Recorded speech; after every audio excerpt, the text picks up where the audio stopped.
9 নম্বৰটা কি কৈছে if the third and the ninth terms of an AP তাৰ মানে third term আৰু 9th number term 8 and 8 respectively which term of this AP is 0 তাৰ মানে 0 আছে যে এটো কোন নম্বৰ টাৰ্মত আছে আচ্ছা তাৰ মানে ইয়াত গিভেন দিয়া আছে A3 দিয়া আছে আৰু A9 দিয়া আছে আছে তো A3 কিমান দিয়া আছে ফাৰ্স্টত তো A3 থাৰ্ড নম্বৰ তো এইটো 4 এইটো হ'ব 4 আৰু সেকেন্ডত 9 আছে তো সেকেন্ডত কিমান আছে -8 আছে তো এইটোত an আছে 0 তো আমার n তো ওলাব লাগে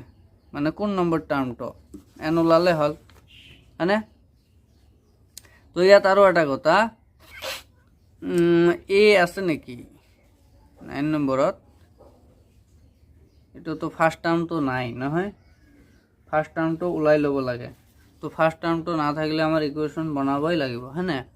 তো এটা a উলাব লাগিব তার পিছত d উলাব লাগিব তার পিছত আমি n উলাব পাৰিম বা যিকোনো টাৰ্ম উলাব পাৰিম হয়নে তো এতিয়া সোয়া কি হ'ব এটো সোয়া an = a + n - 1 into d এইটো ফর্মুলার দ্বারাই আমি করিম নহয় তো এইটো এবাৰ কৰিম এইটো এবাৰ কৰিম এইটোৰ হেল্প লম তো এইটো a3 যদি লও তো এইটো কি হ'ব a প্লাস এইটো কি হ'ব n ৰ ঠাইত 3 - 1 into t ইকুয়েশন হ'ব নহয় তো a3 কিমান আছে 4 = a plus 2d হ'ব এইটো ইকুয়েশন ৰাখিবা এইটো দিস ইমপ্লাইজ a = এইটো উলাই লোৱা 2d ৰ ইফালে দিয়া তো 4 - 2d এইটো ইকুয়েশন 1 দিয়া বুজি পাইছা a = এইটো হয় না তো আকৌ কি কৰিবা a9 = লিখা এইটো a9 = লিখা a plus n কিমান হ'ব 9 হ'ব -1 into d কিমান 9 তো a9 কিমান দিয়া আছে -8 তো এইটো হ'ব -8 = a plus এইটো 8d হ'ব তো এইটো ইকুয়েশন 2 তো এতিয়া সোয়া ইকুয়েশন 2 যদি আমি a এর ভ্যালুটো বহাই দিও ইকুয়েশন 1 ত সোয়া a এর ভ্যালু উলাই লৈছো ইকুয়েশন 1 ত a এর ভ্যালু উলাই লৈছো a এর ভ্যালু ইয়াত বহাই দিয়া তো a এর ভ্যালু কিমান 4 - 2d তো ইয়াত -8 তো এটা কি হবে a এর ভ্যালু কিমান 4 - 2d plus 8d হ'ব তো -8 = তো এটা 4 তো ইফালে আছে নহয় ইফালে লৈ আহা তো এটা প্লাসত আছে -4 তো হ'ব আৰু 8 ৰ পৰা 2 গলে কিমানটা d থাকিব 6টা d থাকিব তো ইয়াত 8 আৰু 4 কিমান হ'ব -12 হ'ব ন এইটো -4 এইটো -4 এক ঠাইত কৰিলে কিমান -12 = 6d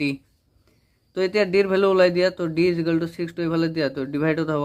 তো -12/6 তো এইটো কটাকটি কৰিলে 6 1 jar 6 2 jar 12 তো ফাইনালি d = কিমান থাকিল -2 তো এতিয়া a এর ভ্যালু ওলাব লাগে d ওলাই গৈছে তো d ইন ইকুয়েশন 1 d এর ভ্যালু ইকুয়েশন 1 ত বহাই দিয়া তো এটো d ইন ইকুয়েশন 1 তো ইকুয়েশন 1 তো কি আছিল যে a = 4 - 2d আছিল না তো কি আছিল 4 - 2d তো ইয়াত সোয়া তো 4 - 2 into d কিমান ওলাল -2 তো এতিয়া 4 - 2 into -2 কিমান হ'ব প্লাস অর 2 2 jar 4 তো এটা কি হ'ব 8 তো আমার a তো কিমান ওলাল 8 তো এতিয়া সোয়া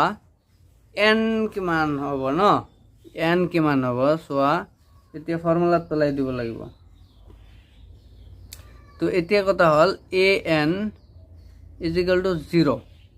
ইয়ার পরে আমি করিম an = 0 দিয়া আছিল না তো an = আমি কি লিখব পারো a plus n - 1 into d =